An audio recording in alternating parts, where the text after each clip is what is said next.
महादेव, जय भोले भंडारी। कैसे हैं आप सब? उम्मीद है अच्छे होंगे और खुश होंगे। तो आपके इस प्यारे से चैनल देहाती ब्लॉगर रंजू में आप सबका स्वागत है। तो चलिए आप सब हमारे ब्लॉग में बने रहिए। मैं अपनी वीडियो को कंटिन्यू करती हूँ, तब तक जा करके आप सब प्यारा प्यारा लाइक कर दीजिए और चैनल में जो नए होंगे वो सब्सक्राइब कर दें। तो चलिए, आज है तीज व्रत। आज का पहला मतलब कि सुबह सुबह का वीडियो है और 8 बजे के पहले ही छू लेना है। तो चलते हैं अब नहाने और आप सबको दिखा दूँ। एक ही हाथ में मेहंदी लगाई हूँ, देख सकते हैं इधर। एक ही हाथ में मेहंदी लगाई हूँ, सिंपल है, बस थोड़ा सा लगा ली हूँ और जा रहे हैं अब नहाने। तो कल ही मेहंदी लगाते वक्त सोची कि वीडियो शूट कर दूँ, लेकिन नहीं किए। कुछ बहुत ज़्यादा कुछ टेंशन में ही थे, इसीलिए नहीं किए। तो चलिए कोई बात नहीं। तो अभी जा रहे हैं नहाने और अभी सब लोग कितने लोग उपवास हैं, आप सब कमेंट करके बताइएगा। कितने लोग तीज व्रत कर रहे हैं और आप सबके तरफ कैसे होता है, थोड़ा कमेंट करके बताइएगा। चलिए अभी हम जा रहे हैं नहाने और सोचे कि लाइव आप सबको जो तीज व्रत का पूजा हम करेंगे, सोचे कि लाइव आप सबको दिखा दूं। लेकिन ऐसा है कि हमारे घर में बच्चे वच्चे बहुत ज़्यादा है, तो हल्ला वल्ला करेंगे, इस वजह से हम लाइव नहीं आ सकते। तो सोचे कि वीडियो में ही शूट कर दूंगी थोड़ा बहुत जितना हो सकता है, क्योंकि खुद से काम भी करना है, खुद से वीडियो भी शूट करना है और व्रत भी है। तो देखते हैं, जितना हो पाएगा उतना करूँगी। तो फ्रेंड नहा लिए हैं और ज़्यादा हम मेकअप नहीं किए हैं, बस सिंदूर उंदूर लगा लिए और जैसा है वैसा है। कपड़ा बस ये वाला साड़ी पहन ली हूँ। तो कैसा लग रहा है आप सब कमेंट करके बताइएगा। और इधर सामान का श्रृंगार का सामान सेट कर लिए हैं। इधर सिंदूरा है, आज सिंदूरा से ही सिंदूर किया जाता है। तो फ्रेंड अब कैसा लग रहा है? तो हल्का सा लिपस्टिक लगा लिए। अब चलते हैं देवता के घर में, आंगन में ही हम स्थापना बनाएंगे। शंकर जी का फोटो लगा करके ही वहीं पर पूजा पाठ करेंगे और छुएंगे। तो चलिए आप सब अब आगे हमारे ब्लॉग में बने रहिए और कैसे कैसे हमारे यहाँ होता है आप सबको देखने को मिलेगा। चलिए आप सब हमारे ब्लॉग में बने रहिए। तो फ्रेंड देखिए, इधर चूड़ी मैं अपना पहन ली हूँ। कैसा लग रहा है आप सब कमेंट करके बताइएगा। और अब मैं चलती हूँ पूजा करने आंगन में। तो आप सब हमारे ब्लॉग में बने रहिए और आज इसका ज़रूरत पड़ेगा, तो आज ले चलती हूँ इसी को। तो फ्रेंड हम आ गए हैं आंगन में और देख सकते हैं हम बैठे हुए हैं अपने महावीर जी के पास। तो यहीं पर आज स्थापना बनाएंगे और यहीं पर पूजा पाठ करेंगे। तो आगे आप सब हमारे ब्लॉग में बने रहिए। देखिए कैसे कैसे हमारे यहाँ होता है वैसे हम करेंगे। तो फ्रेंड इधर आंगन में महावीर जी के पास यहीं पर स्थापना दे दिए हैं, शंकर भगवान का और माता पार्वती का और उनके बेटे मोरिया बाबा का। तो चलिए अभी सबसे पहले जो मेरे पास पुष्प है यानी फूल, तो उसी से हम पूजा करेंगे। और छत जो भी है हमारे पास, जो भी सामग्री है उसी से हम पूजा करेंगे। तो एक या दो फल कोई चढ़ा देंगे और जो हम लोग चावल का सत्तू जो बनाए हैं उसको भी चढ़ाएंगे। और पहले भोलेनाथ की जितनी भी सामग्री है हमारे पास उसी से हम पूजा कर लेंगे। दीपक और अगरबत्ती जलाने के बाद, तो दीपक बार बार बुझ जा रहा है क्योंकि हवा भी है, तो हवा की वजह से दीपक बुझ जा रहा है। तो हम सिर्फ अगरबत्ती बार करके जला करके और दीपक जला करके और पूजा करेंगे। लेकिन हम बार बार दीपक को जला देते हैं क्योंकि हवा जो आता है ना वो बुझा देता है। तो चलिए हमारे इधर जो सामग्री है सब रेडी हो गया है, पूजा वूजा कर लिए हैं। अब बस सिंदूरा से ही सिंदूर लगा करके और माता पार्वती को भी सिंदूर लगाएंगे और खुद भी लगाएंगे। तो देख सकते हैं इधर मेरा सब रेडी हो गया है, बस अब बैठ करके छूना है। तो चलिए अभी सबसे पहले दीपक जला लेते हैं, और दीपक जलाने के बाद हम सिंदूरा का ही सिंदूर लगाएंगे। तो चलिए, और भगवान शिव को भी चंदन करेंगे टीका, और मोरिया बाबा का भी टीका करेंगे, और माता पार्वती को सिंदूर लगाएंगे। तो चलिए आप सब हमारे ब्लॉग में बने रहिए। रम्या मेरी आगे पीछे घूम रही है, और इसके बाद हम कथा भी सुनेंगे, जो कि हमारे पास मोबाइल ही मेरे पास है, और किताब नहीं है अभी। तो आप सबका आशीर्वाद और प्यार रहा तो अगली साल किताब हम एक ज़रूर खरीद लेंगे, क्योंकि हम चाहते हैं कि आप सबको पूजा पाठ के विधि विधान के बारे में भी कुछ आप सबको बताएं। तो कोशिश करेंगे आगे वीडियो में, तो देखिए क्या होता है। अभी आप सबका सपोर्ट रहा तब करूँगी। तो फ्रेंड, हम कोशिश करेंगे अगली साल से कि मैं अपनी खुद से कथा बाँचूँगी और आप सबको भी सुनाऊँगी, और मैं खुद भी सुनूँगी, और जो मेरे पास बैठेगा वो भी सुनेगा। तो एक पुण्य का भी काम होगा, और आप सबको पूजा पाठ के बारे में भी कुछ विधि बता दूँगी। कोशिश करूँगी अगली साल से जो तीज का व्रत कैसे हम लोग मनाते हैं या कैसे किया जाता है, कोशिश करूँगी आप सबको बताने की। लेकिन आप सबका प्यार रहा, आप सबका प्यार मिला, सपोर्ट मिला।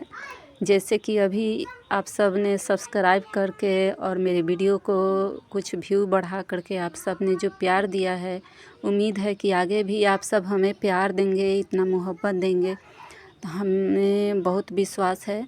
तो चलिए, हमारा पूजा पाठ तो इधर रेडी हो गया है, और बस प्रणाम करेंगे और कथा वथा सुनेंगे, और आप सब भी सुनिएगा, थोड़ा बहुत सुनने को मिल जाएगा। तो चलिए, जो भी गलती हुआ होगा हम क्षमा चाहते हैं आप सब से। भोले शंकर माँ पार्वती से बोले, हे गौरी, पर्वतराज हिमालय पर स्थित गंगा के तट पर तुमने अपनी बाल्य अवस्था में 12 वर्षों तक अधोमुखी होकर घोर तप किया। इतनी अवधि तुमने अन्न ना खाकर पेड़ों के सूखे पत्ते चबाकर व्यतीत किए। माघ की विकराल शीतलता में तुमने निरंतर जल में प्रवेश करके तप किया। वैशाख की जला देने वाली गर्मी में तुमने पंच अग्नि से शरीर को तपाया। श्रावण की मूसलधार वर्षा में खुले आसमान के नीचे बिना अन्न जल ग्रहण किए समय व्यतीत किया। तुम्हारे पिता तुम्हारी कष्ट साध्य तपस्या को देखकर बड़े दुखी होते थे, उन्हें बड़ा क्लेश होता था।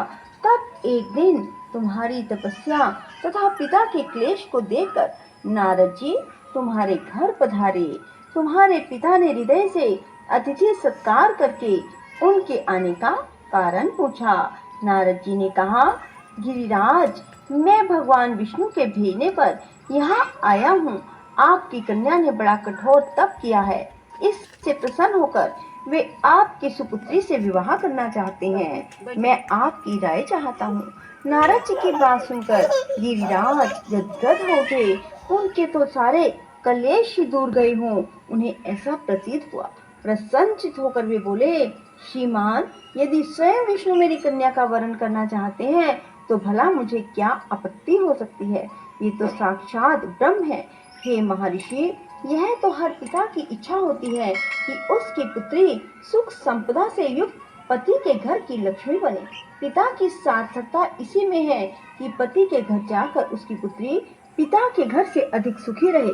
तुम्हारे पिता की स्वीकृति पाकर नारद जी विष्णु जी के पास गए और उनसे तुम्हारे विवाह के निश्चित होने का समाचार सुनाया। मगर इस विवाह संबंध की बात जब तुम्हारे कान में पड़ी तो तुम्हारे दुख का ठिकाना न रहा। तुम्हारी एक सखी ने तुम्हारी इस मानसिक दशा को समझ लिया और तुमसे उसका कारण जानना चाहा। तब तुमने बताया, मैंने सच्चे हृदय से भगवान शिव शंकर का वरण किया है, किंतु मेरे पिता ने मेरा विवाह विष्णु जी से निश्चित कर दिया। मैं विचित्र धर्म संकट में हूँ, अब क्या करूँ। प्राण छोड़ देने के अतिरिक्त अब कोई भी उपाय शेष न बचा। वो सूझबूझ वाली थी। उसने कहा, सखी, प्राण त्यागने का इसमें कारण ही क्या है।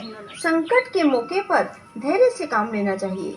नारी के जीवन की सार्थकता इसी में है कि पति रूप में हृदय से जिसे एक बार स्वीकार कर लिया, जीवन पर्यंत उसी से निर्वाह करे। सच्ची आस्था और एक निष्ठा के समक्ष तो ईश्वर को भी समर्पण करना पड़ता है। मैं तुम्हें घनघोर जंगल में ले चल, तुम्हें खोज भी ना पाए, वहाँ तुम साधना में लीन हो जाना। मुझे विश्वास है कि ईश्वर अवश्य ही तुम्हारी सहायता करेंगे। तुमने ऐसा ही किया। तुम्हारे पिता तुम्हें घर पर ना पाकर बड़े दुखी और चिंतित हुए। वे सोचने लगे कि तुम ना जाने कहाँ चली गई हो। मैं विष्णु जी से उसका विवाह करने का प्रण कर चुका हूँ। यदि भगवान विष्णु बारात लेकर आ गए और कन्या घर पर ना हुई तो बड़ा अपमान होगा। मैं तो कहीं मुख दिखाने के योग्य भी ना रहूंगा। यही सब सोचकर गिरिराज ने जोर शोर से तुम्हारी खोज शुरू करवा दी। इधर तुम्हारी खोज होती रही और उधर तुम अपनी सखी के साथ नदी के तट पर एक गुफा में मेरी आराधना में लीन थी। भाद्रपद शुक्ल तृतीया को हस्त नक्षत्र था। उस दिन तुमने रेत के शिवलिंग का निर्माण करके व्रत किया।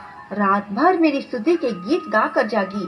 तुम्हारी इस कष्ट साध्य तपस्या के प्रभाव से मेरा आसन डोलने लगा, मेरी समाधि टूट गई। मैं तुरंत तुम्हारे समक्ष जा पहुंचा और तुम्हारी तपस्या से प्रसन्न होकर तुमसे वर मांगने के लिए कहा।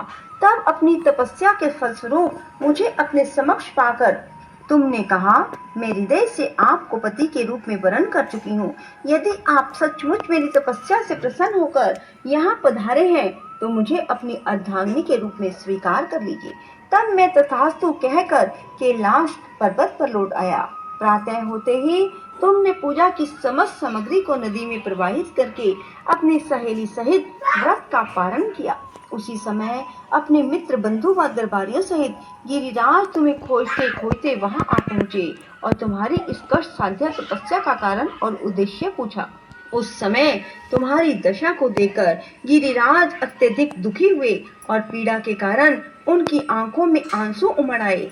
तुमने उनके आंसू पोंछते हुए विनम्र भाव से कहा, पिताजी, मैंने अपने जीवन का अधिकांश समय कठोर तपस्या में बिताया है। मेरी इस तपस्या का उद्देश्य केवल यही था कि मैं महादेव को पति के रूप में पाना चाहती थी। आज मैं अपनी तपस्या की कसौटी पर खरी उतर चुकी हूँ। आप क्योंकि विष्णु जी से मेरा विवाह करने का निश्चय ले चुके थे, इसलिए मैं अपने आराध्य की खोज में घर छोड़कर चली आई। अब मैं आपके साथ इसी शर्त पर घर जाऊंगी कि आप मेरा विवाह विष्णु जी से ना करके महादेव जी से करेंगे। गिरिराज मान गए और तुम्हें घर ले गए। कुछ समय के बाद शास्त्रोक्त विधि विधान पूर्वक उन्होंने हम दोनों को विवाह सूत्र में बांध दिया। हे पार्वती, भाद्रपद की शुक्ल तृतीया को तुमने मेरी आराधना करके जो व्रत किया था, उसी के फलस्वरूप मेरा तुमसे विवाह हो सका। इसका महत्व यह है कि मैं इस व्रत को करने वाली कुंवारियों को मनोवांछित फल देता हूँ। इसलिए सौभाग्य की इच्छा करने वाली प्रत्येक युवती को यह व्रत पूरी एक निष्ठा और सच्ची आस्था से करना चाहिए। तो फ्रेंड, ये हमारा ब्लॉग आप सबको कैसा लगा? इस वीडियो को हम यहीं तक रहने देते हैं क्योंकि बहुत ज़्यादा लंबा तो हो ही जाएगा। और इधर ही देखिए, मेरे गुड़िया है, रम्या का गुड़िया है, भोले बाबा ने भेजे हैं और सब इधर सारे ग्रुप मेरा जुटा हुआ है। एक ग्रुप यहाँ से उधर गया। तो चलिए, ये ब्लॉग आप सबको कैसा लगा कमेंट करके बताइएगा और वीडियो अच्छी लगे तो प्यारा सा लाइक कर दीजिए और चैनल में जो नए होंगे वो सब्सक्राइब कर दें। चलिए, हम अपनी वीडियो को यहीं पर एंड करते हैं। फिर मिलते हैं अगली वीडियो में न्यू वीडियो के साथ। तो अभी जाना है कहीं, तो पीछा को दे ले निकाल हो सकता है ना, ये वही जगह चेंज होता है कि आप सबको अगले वीडियो में मिल जाए कि कहाँ जाना है।